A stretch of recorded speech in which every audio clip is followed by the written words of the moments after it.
only known since Thursday that I was going to give the talk today, so bear with me.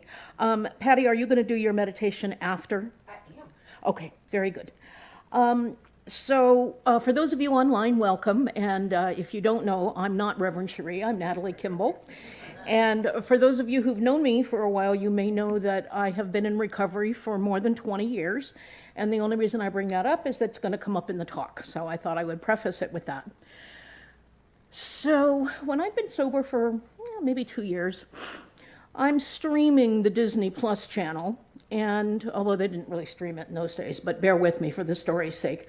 I'm streaming the Disney Plus channel and I watch Snow White. And I was just loving it. And the next morning I wake up and I go, someday my prince will come. And I'm dancing around the house. And I just had to stop and laugh at myself. Because there had been a time just a couple of years earlier when I thought that Walt Disney was the worst human on earth. Because he had somehow convinced the little princess and me that somebody was going to come along on a white steed and rescue me and take me to a place of bliss, and I was going to live happily ever after. And by the time I got sober, I realized that probably wasn't going to happen, and I was pissed. So I tell that story because I think we all have spiritual journeys where we work things out. And when I realized I wasn't mad anymore, it was like, I don't know when that happened. I don't know when I stopped being pissed off at Walt Disney. Poor guy never deserved it in the first place. But it's just, it kind of helps us see how our spiritual journey works. Sometimes it's not so much what we're doing in the moment or even what we're hoping for the future. It's seeing how far we've come. So a couple weeks ago, I'm rummaging around in my closet, and I became totally frustrated because I couldn't find what I was looking for, and the closet was such a mess. I vowed then and there to clean up the mess. So the next morning, I awakened full of enthusiasm and determination to clean out my closets. Well, about 4 hours later, I had crap everywhere. I still hadn't found what I was looking for, and whatever enthusiasm I had for the job had long since vanished. I simply sat down in the middle of the mess and started to cry. Where had all that eagerness gone? Somewhere in the process of cleaning out my closet, I had lost my way. I had been unable to decide what to keep and what to throw out, how to organize the things I did want to keep, and how to deal with my flagging spirits. But now I was in really big trouble because I had stuff everywhere, and I wasn't sure how I was going to find the wherewithal even to put them back, let alone sort through them. Then my mind went to one of its favorite spots, the Natalie bashing center of my brain. Oh, here I go again, starting something and not finishing it. I'm such an idiot. I am my father's daughter. Why did I even start this? And even though this starting of a project and losing interest halfway through was not a new pattern for me, something was different this time. For you see, I'd been walking a spiritual path now for the last 20 plus years, and something deep inside of me was saying, you are not the same person you were, Natalie. You don't have to buy into the idea that you lack the ability to finish things. You don't have to accept the idea that you have inherited anything but good. So I closed the door of my bedroom, and I went into the living room, and I closed my eyes, and I started to pray. Now, mind you, this was not as easy as it sounds. There was still a big part of me that felt totally useless and lazy. So I really had to push through that fear that God would laugh at me and say something like, didn't anybody ever tell you I only help those who help themselves? But I kept at it. The first thing that happened was that I felt calmer and less afraid. Then came a willingness to ask for specific guidance about what should I do next. I began repeating this affirmation over and over again. I am not lazy. I have all the energy I need to accomplish that which is mine to do. I am not lazy. I have all the energy I need to accomplish what is mine to do. I think it's good enough that we should say it together. I am not lazy. I have all the energy to accomplish what is mine to do. The next thought that came to me was, ask someone for help. Now, this is pretty far out of my comfort zone, so many levels. First, asking help from other people is not one of my strong suits. So admitting to someone that my closet had reached the level of disarray seemed out of the question. Second, I knew all my friends were very busy people, and that while some of them probably would be willing to help, it just wasn't something I wanted to ask them to do. So I chose to ignore the advice of Spirit, but kept up the prayer and the meditation.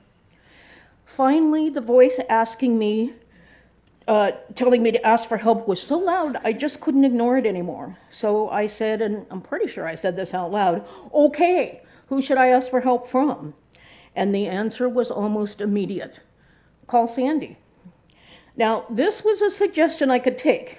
You see, Sandy's my sister, and she already knows the dirty little secret that my closets are a dirty little secret. In addition to already knowing a lot about my shortcomings, she also has one other stellar attribute. She's a big fan of mine. Now, calling Sandy might have sounded absurd to some people because she lives 8 hours away, and it is unlikely that she would jump in the car immediately and come up to help me clean out my closet, although that's not beyond her realm.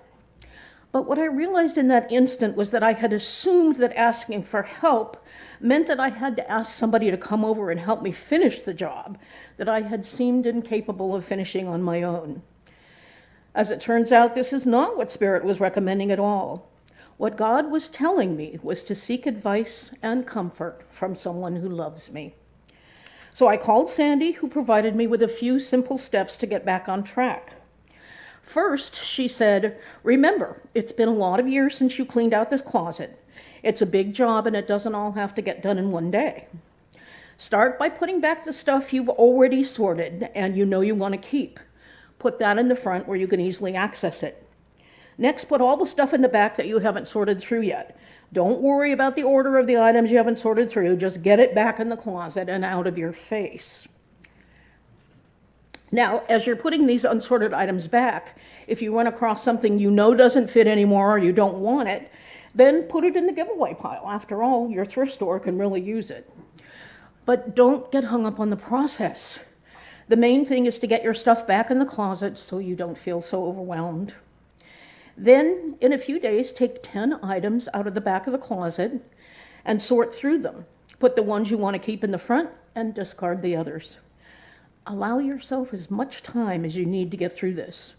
When it feels overwhelming, set it aside. Don't worry too much that you might throw out things you're going to want in the future. Be honest and brave and get rid of as much as you can. Chances are good that if you do need something later, that which you have discarded will be out of style anyway and you're going to want to buy something new. Several weeks later, my closet was much cleaner than it had been.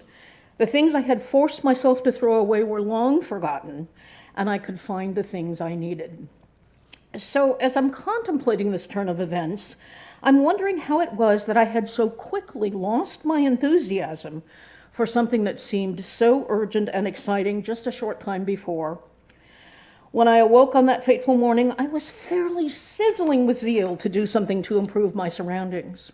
But by noon, I was deflated, depressed, and paralyzed. What, I wondered, had gone wrong? A little bit of a runny nose. The first thought that came to me was that I had been so eager to get on with it that I had completely skipped 2 important tasks that morning.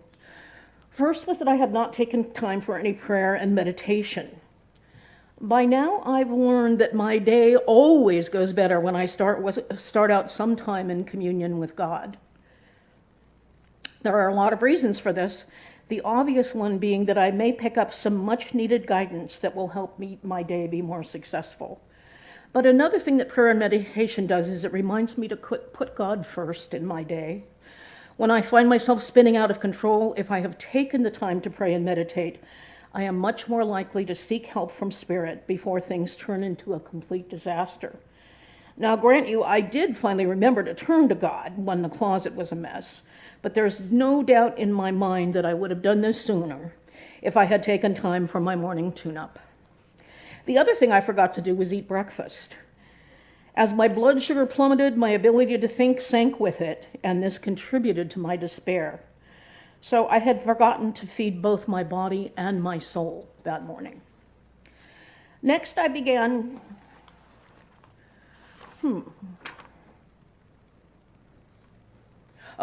next I had begun pulling things out of the closet without a plan, without a thought in the world about what the next best approach would be. Had I taken time to think about how I should approach this closet cleaning adventure, it may well have occurred to me that this was more than a one-day task, and pulling everything out might not be the best approach unless I was prepared to walk over and around all the stuff until the job was complete. Charles Fillmore, co-founder of Unity, says, "Let your zeal be tempered with wisdom." And I think this idea extends to all of our 12 powers. Faith without works, love without strength, will without understanding, or zeal without wisdom are not the highest and best expressions of our God-given gifts. The interaction of the 12 powers has a tempering and carbonizing effect on each one of them. If we try to employ any of these powers in a vacuum, we are robbing ourselves of part of their energy. The extent to which we free our powers to interact with and inform one another is the extent to which we move forward spiritualizing them. And for me, one key in the journey to becoming my authentic self, the I am, the Christ, is to shift my powers from the human to the spiritual level. Zeal is defined by Charles Fillmore as intensity, ardor, enthusiasm, an inward fire of the soul that urges man onward regardless of intellectual minds of caution and conservation. Well, that pretty much describes how I feel when I'm head up about something I feel passionate about. On the other hand, the word zealot makes me a little uncomfortable. But why? The definition of zealot is just one who has zeal. Another definition, and this is the one that brings me discomfort, is one who is excessively zealous, a fanatic. When I try to define zealotry, I'm reminded of Supreme Court Justice Potter Stewart's description of pornography. He says, "I will not attempt to define it, but I know it when I see it." Now, this may ring true for many of us. We all know where the line is, right? Perhaps. But I would argue that the line is really quite different for each of us. You may think that FDR was a zealot. I might think that Walt Disney was. In Proverbs 9:13, it says, "It is not good to have zeal without knowledge or be hasty and miss the way."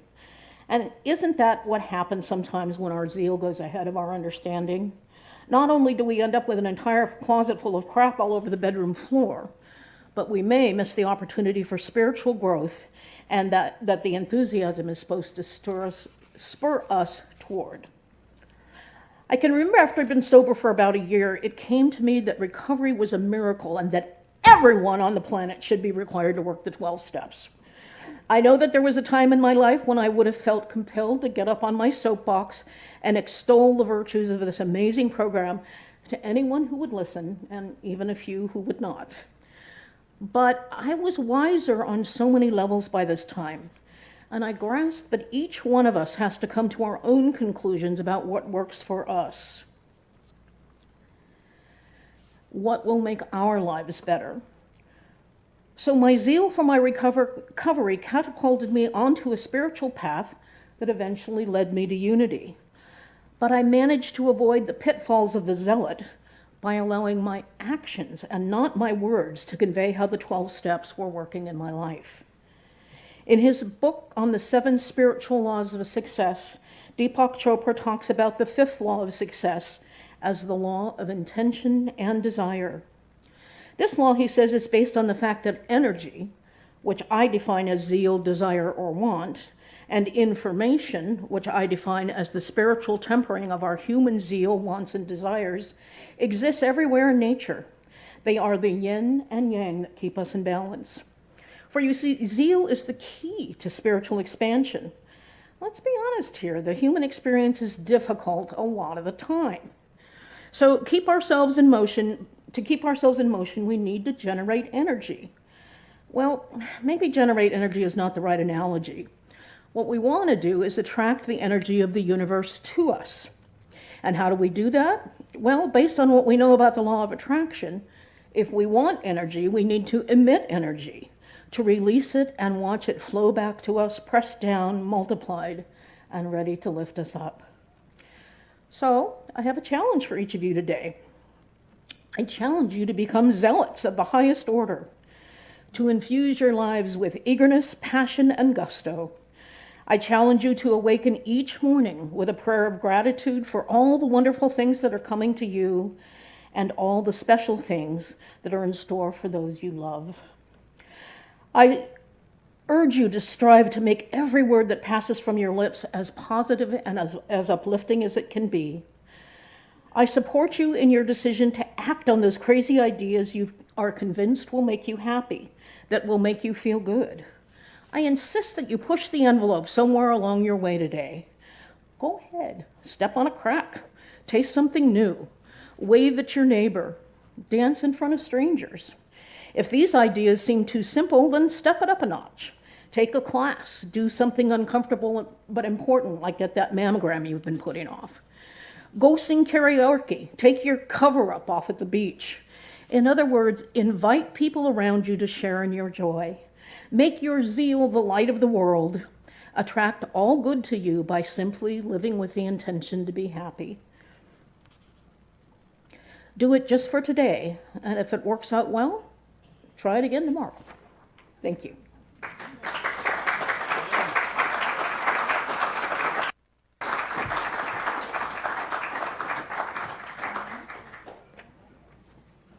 Well done, our Natalie, our own Natalie Kimball. So now it's the time in our service when we have our meditation.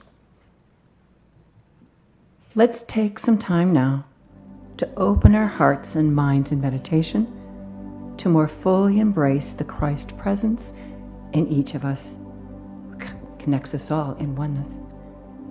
We know that going into the stillness is a cornerstone of our unity practices, and that concentrating on our breath enables the journey forward. Shut your eyes if that feels comfortable for you. Take a few moments to become aware of your breath. Let yourself relax and take a deep breath in.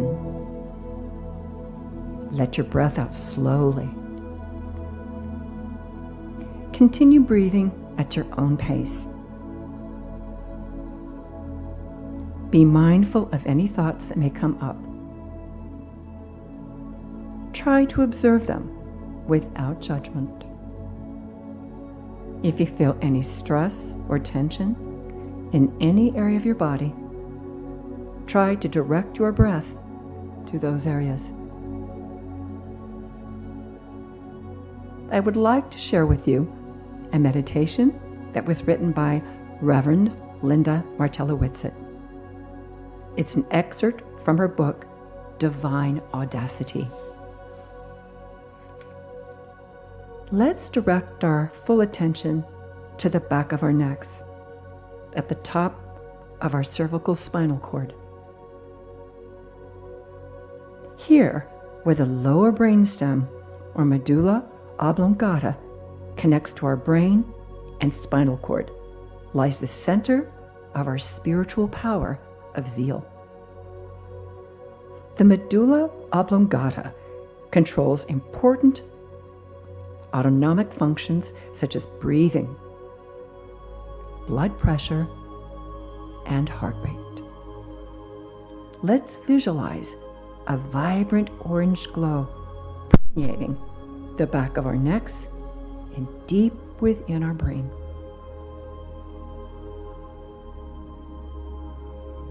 Let's send the message, relax, to our brains and sense the slowing of breath and pulse as we still our bodies and quiet our minds. We are the magnificent power of zeal. We are enthusiastic, audacious, and devoted.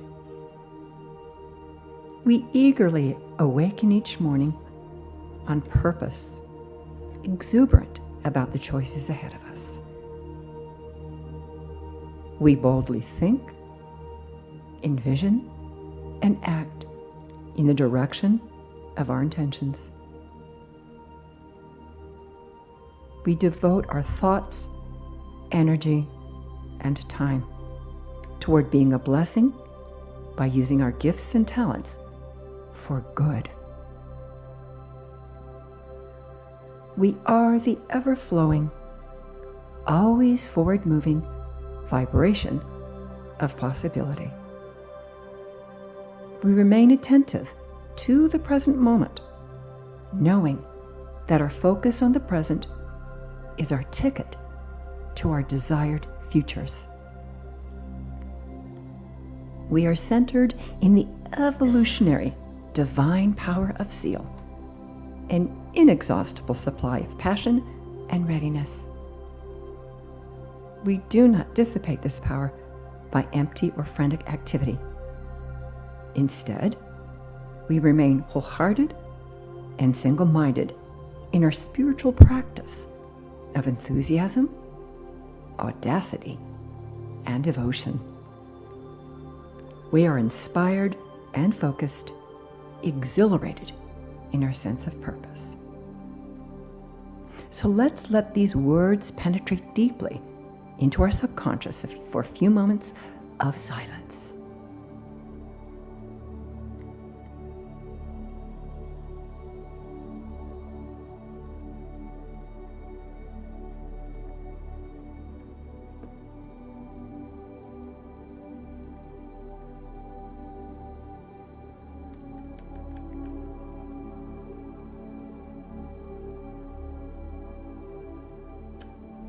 We are grateful for the power and love generated by this wonderful spiritual community.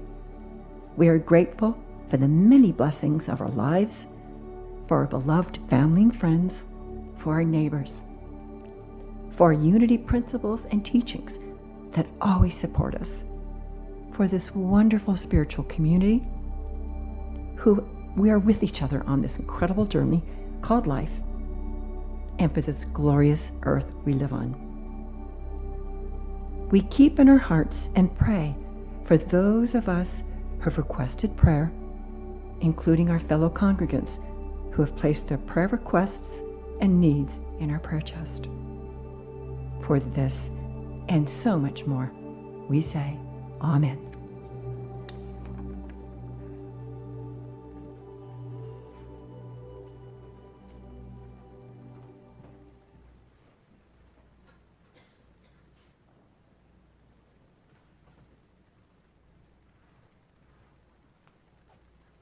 Well, good morning.